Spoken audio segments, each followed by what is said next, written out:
dare. I've already done the introduction, so without further ado, Mr. Pat Suttle.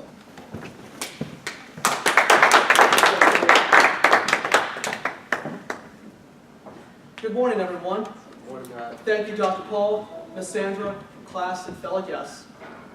Today, I'm here to talk about how the railroads impact the Hampton Roads economy.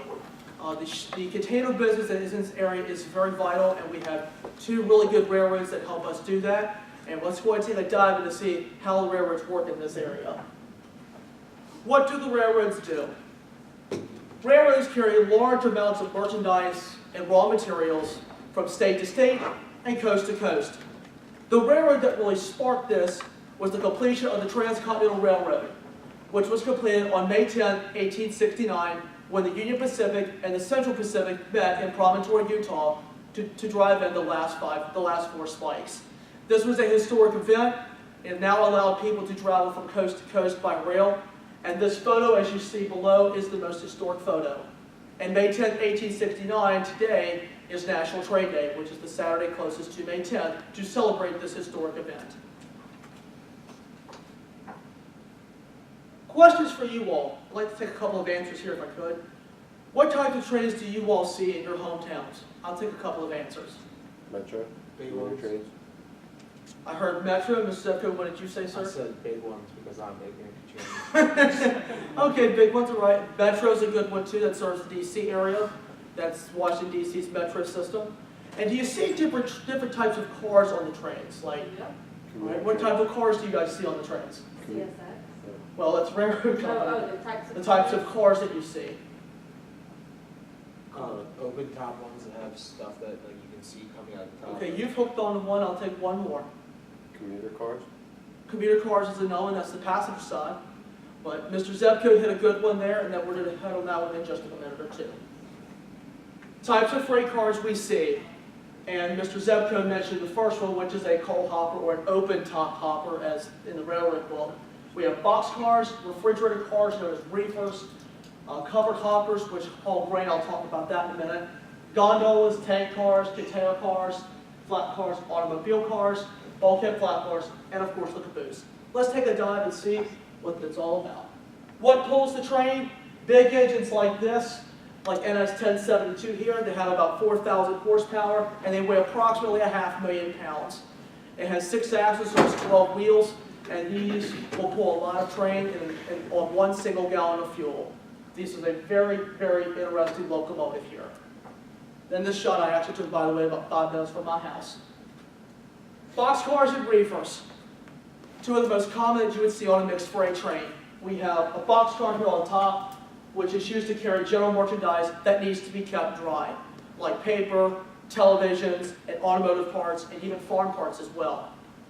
The refrigerated car that you see at the bottom is used to haul refrigerated goods, like the refrigerated goods you see at the grocery store. That's all been transported by one of these. A primary example of this is Tropicana. They have refrigerator cars that CSX pulls from Jacksonville to New Jersey, and New Jersey back to Florida. They haul Tropicana juice. If you're ever in the Ashland area, you will see that train. It's very, very neat. Open top hopper, as Mr. Zepko just mentioned a moment ago, they are used to haul coal, which is the top commodity for NS, sand, gravel, and stone. Here I see a Conrail hopper here with coal that is bound for Pier 6. Covered hoppers.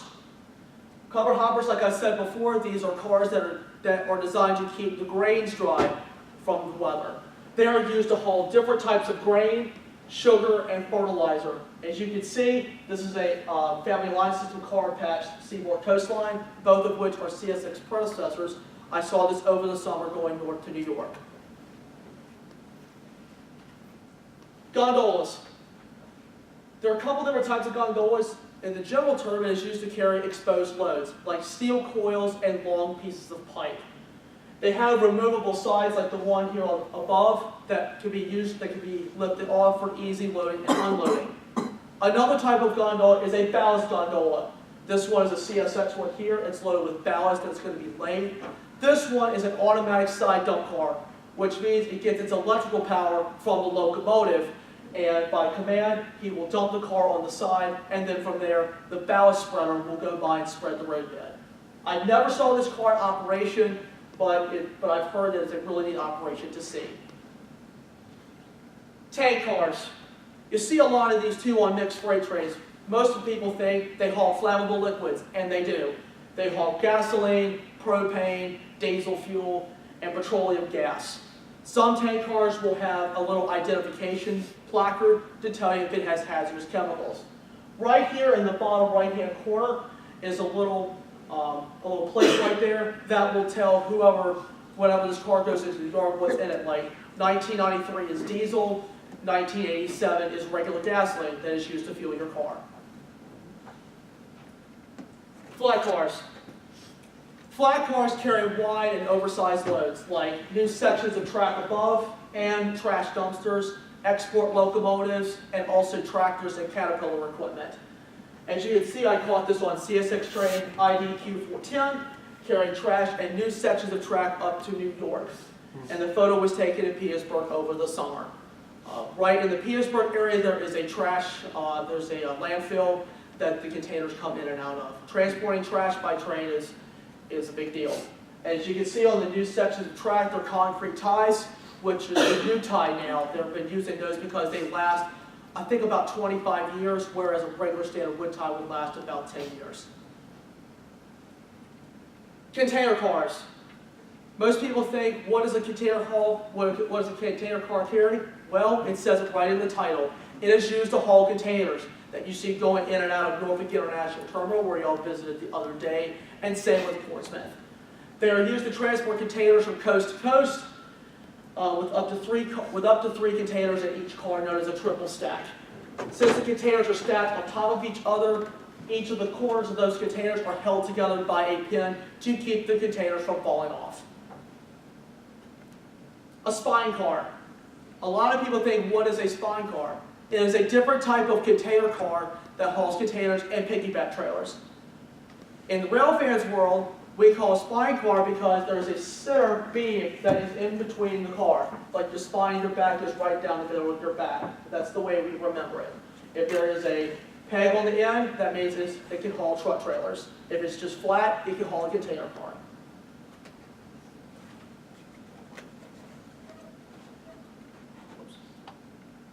Auto carriers. A lot of people think, what else can be shipped by train? Cars can be shipped from manufacturers and be distributed all over the nation. These cars, they carry the new automobiles from the manufacturers to different dealerships, and these keep the new cars dry from the elements. These cars have 2 levels. They hold about 12 automobiles per car, and you'll see a lot of these everywhere. We have there is an automotive distribution plant over in Petersburg area that is serviced by Norfolk Southern. When they have cars that are bound for Petersburg, they'll drop the loading racks off, and then they will pick them up when they come back west. A bulkhead flat car. It's another type of flat car that we see that is used to haul exposed loads, again, like rebar as you see here. But the difference between the flat car and the bulkhead means it has 2 raised sides. Why do we have raised sides on the car? Well, it prevents the load from shifting forward and back, and it's also tied down on the sides to keep it from shifting left to right. And this is rebar on the same train I caught in Petersburg. This was a long train that day.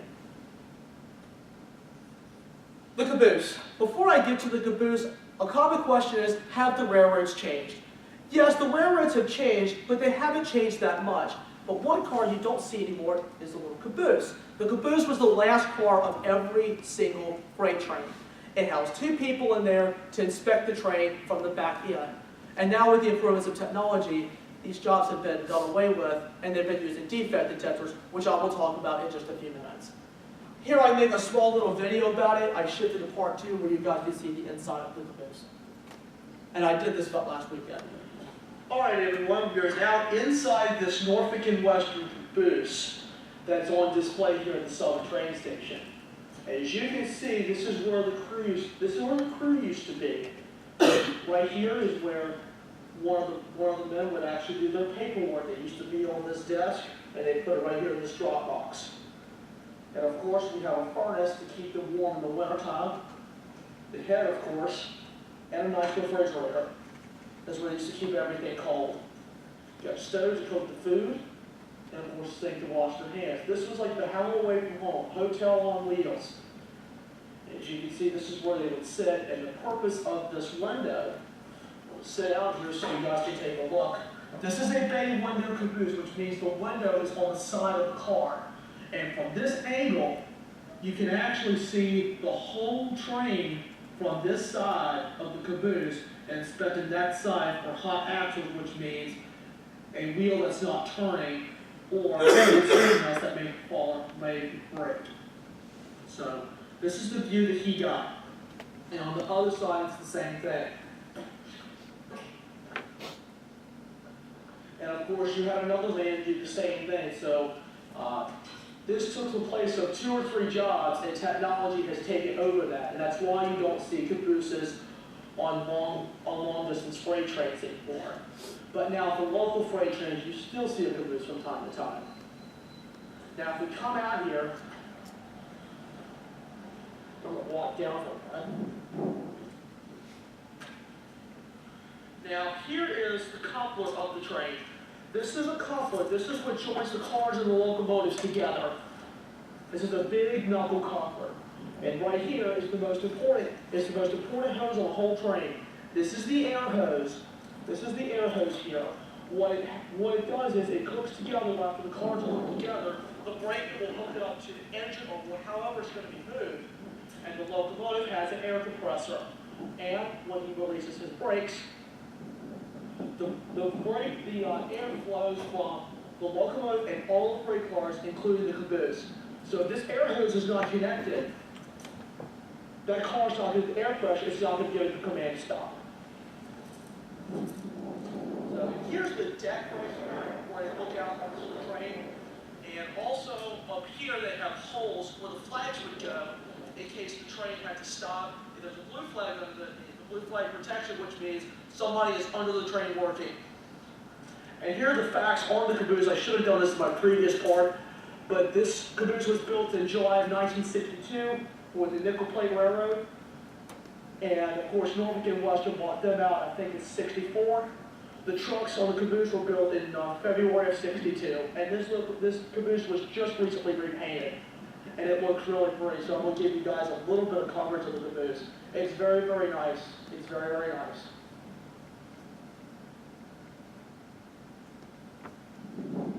And up here, the other side is about the same, but I did not show you this light up here. This is sort of like an early EOTV device.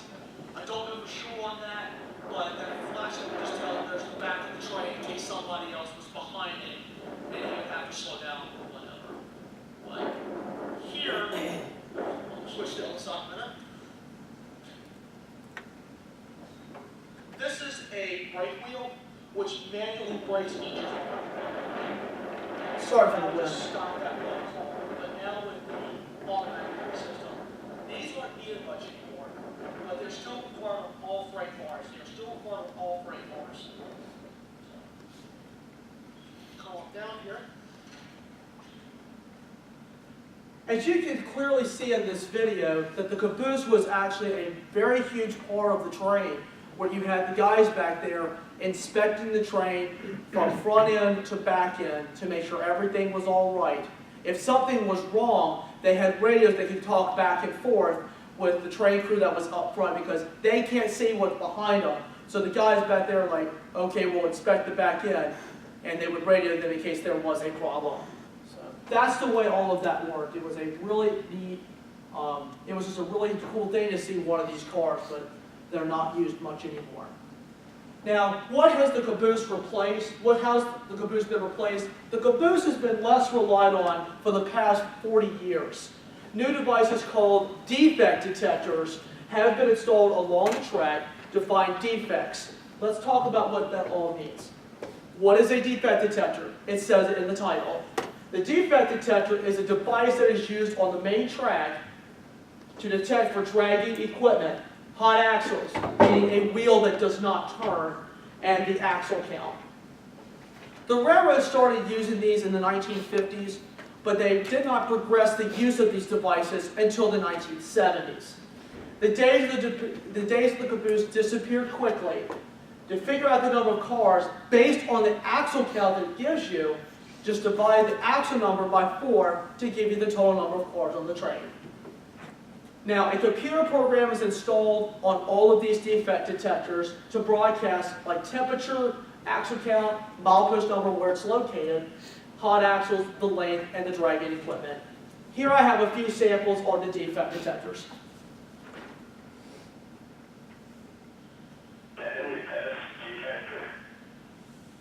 First hot box, west side, axle 2, 1. Second hot box, west side, axle 2, 2. Third hot box, west side, axle 2, 3. Total axle count, 1, 1, 8. Train speed 2, 7. 10 SG. It'll tell them again too. First hot box, west side, axle 2, 1. Second hot box, west side, axle 2, 2. Third hot box, west side, axle 2, 3. As you guys heard in that defect detector, that sensor will actually pick up where that hot axle is. Like when he said, first hot box, west side, axle 2, 1. That shows him where axle 21 is not turning. That means when he stops, he has to stop when that defect detector catches him. He has to stop, tell the dispatcher, say, okay, defect detector's caught us for a hot axle, we're going to fix it. So what they'll have to do is go back to that axle, fix the problem, then tell dispatch they got the problem so they can get the go-ahead. Here's another one too. Conrail, Lancaster, New York, track 2. No defect.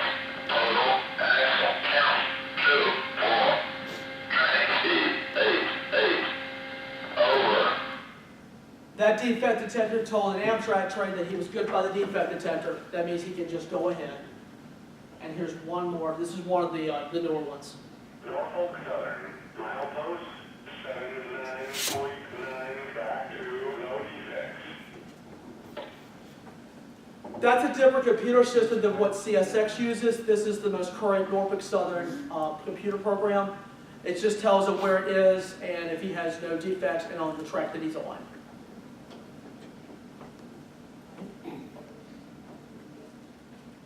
And the big question is, after all of the stuff that you have seen today on the cars and how much horsepower these engines have, are trains more efficient than trucks? The answer is yes.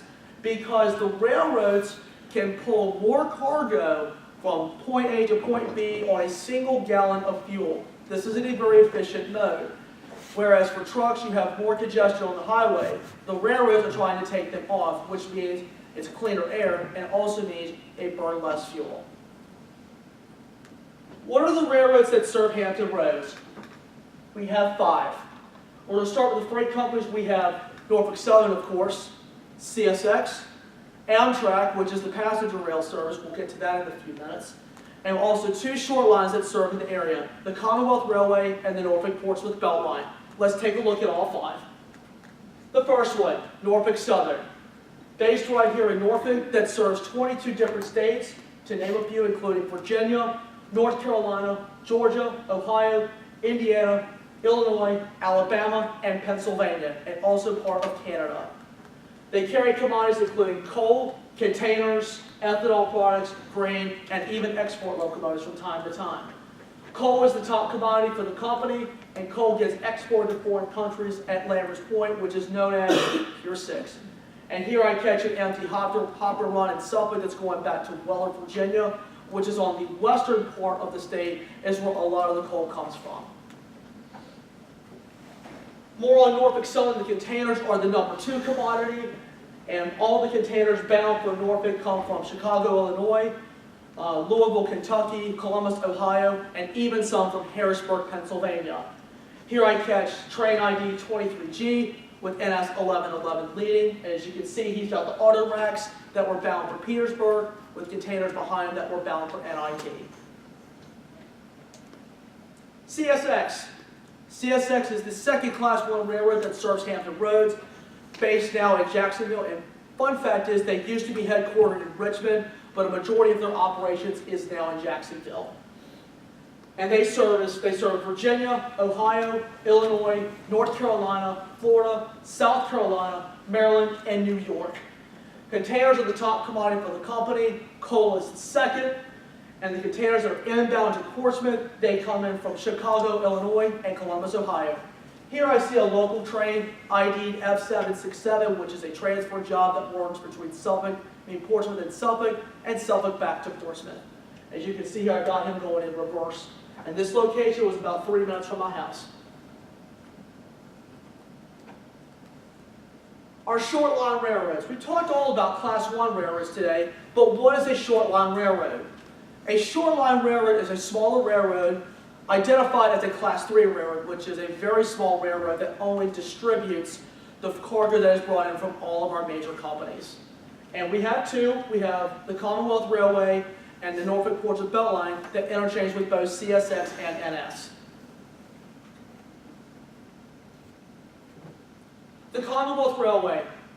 The Commonwealth Railway is a short line railroad that's owned by the Gunnison, Wyoming Company. They serve the Suffolk and Franklin, Virginia areas. Here in Suffolk, they pull in the containers to Portsmouth and they bring them out from Portsmouth. And they also service Basic, which is a local chemical plant.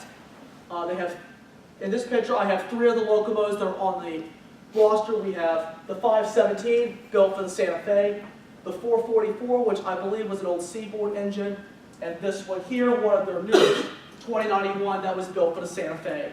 The 444, from a friend of mine from the Commonwealth, told me that this engine was sold off a few years ago to another short line company, but the 517 and the 2091 and its sister 2090 are still active on the system.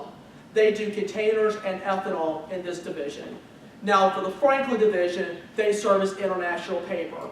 CSX serves there as well. Their job over there is to shuttle the cars that are inbound, to move them to different areas of the plant, and also to get the outbound cars ready for CSX to take back south. Really neat operation here.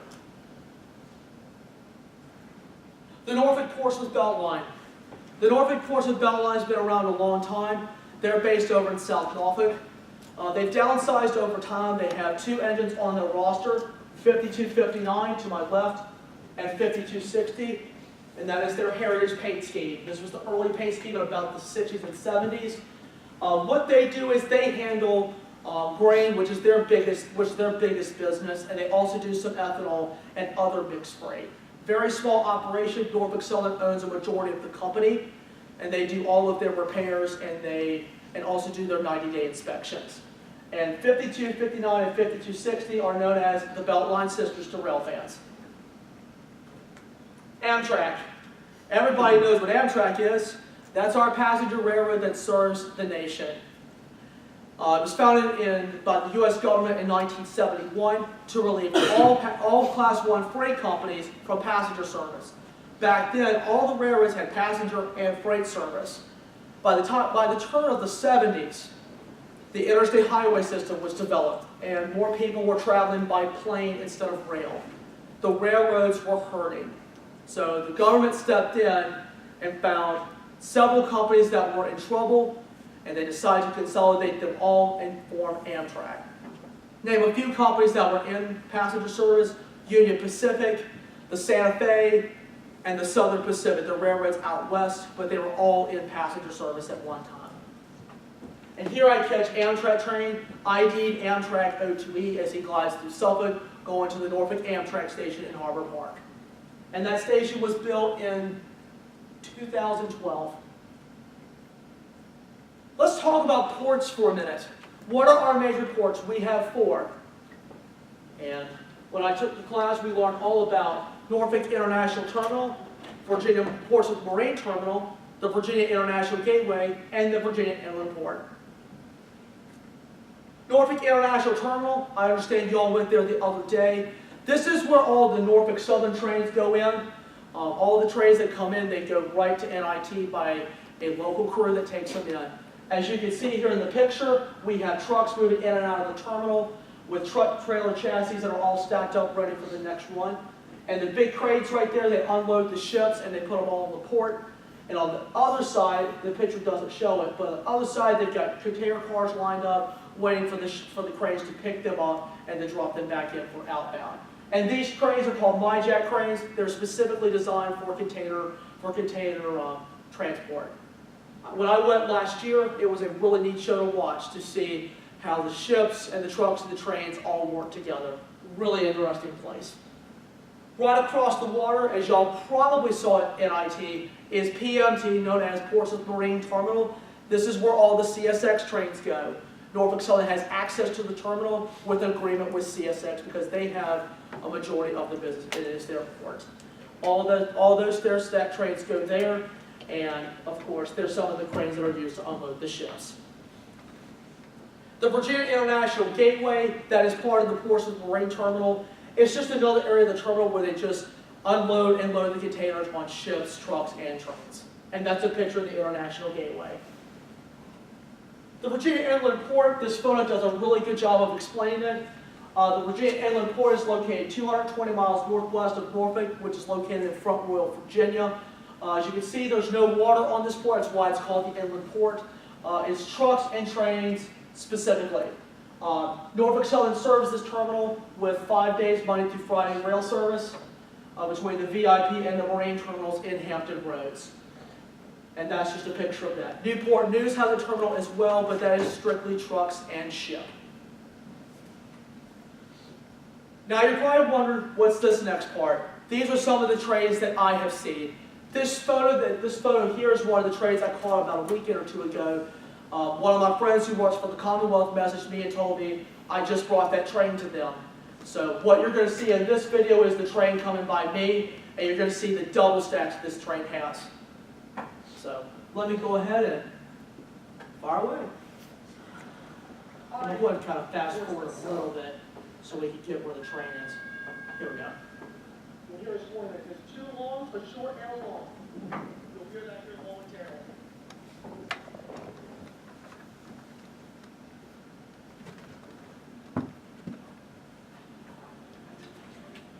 CSX GE units for power.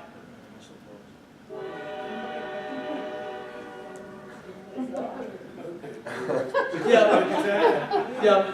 There was a stupid motorist that went around the gates like that. Let me give y'all some advice. Don't do that. It's a deadly game. There are ditch lights right there, as I just mentioned. They flash when he blows the horn. It's now a Federal Railroad Association requirement. It went into effect in the 90s. I got a friendly wave from the man too as he passed the camera. Don't be safe today. 182 and 250. And here are the double stacks. And of course, the guy on the wheelchair. He is a local. I had a friend of mine call me. Had a good friend of mine who was actually in one of the cars that was watching. He said, he'll pull out in front of you and he'll just say, shoot, and you got to slam on brakes just to stop for him. That was Bill. But the double stacks on the CSX line started last year. They expanded one of the tunnels in the nation's capital to accommodate this traffic, so it's been a really good project for CSX to do. And I happened to be in town one day last year and happened to see the stacks for the first time. Really, really neat. Came on this line about a year ago. The first time ever that CSX is pulling double stacks in 2 amps on Portsmouth today.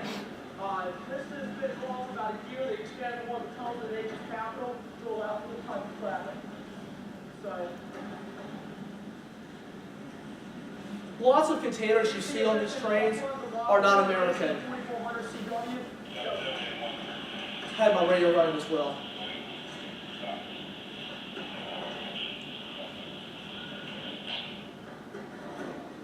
Like Maersk is obviously an American corporation. Hamburg Sud, as y'all saw here, they're actually based in Germany. Lots of foreign names here. And APL that's coming up, that they were recently bought by CMA CGM, and y'all visited there the other day as well. Have a friend of mine that works there.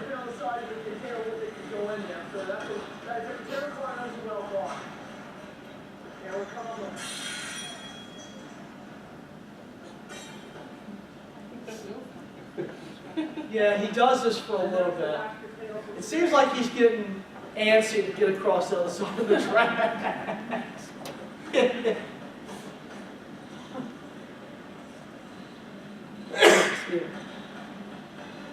here's some empty container cars, these are called Husky stacks because they have the extended arms on how they crash the container and keep it still.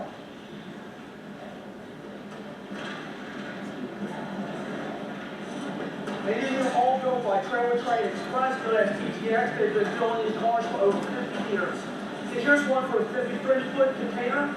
It's basically it's the size of a regular tractor, a trailer on a truck.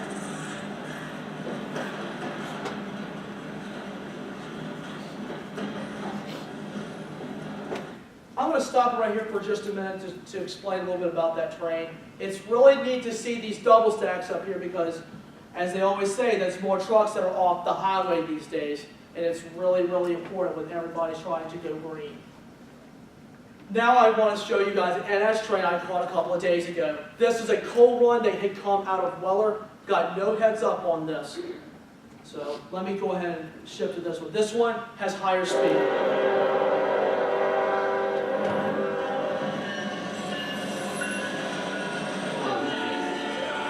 Rebuild engine in second slot. That was rebuilt in Altoona.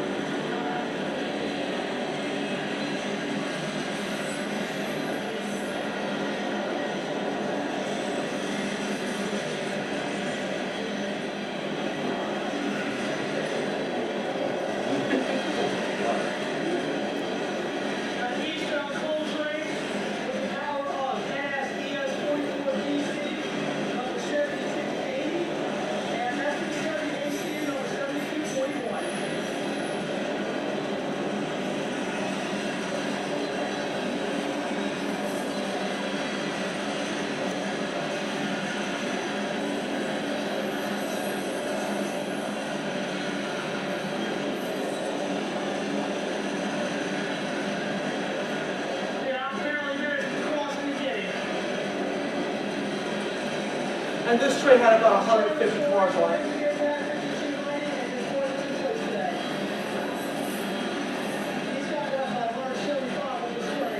Max still carries 175.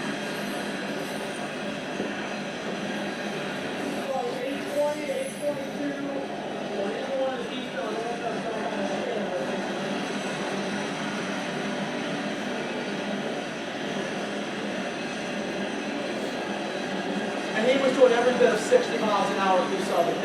No speed through Southern.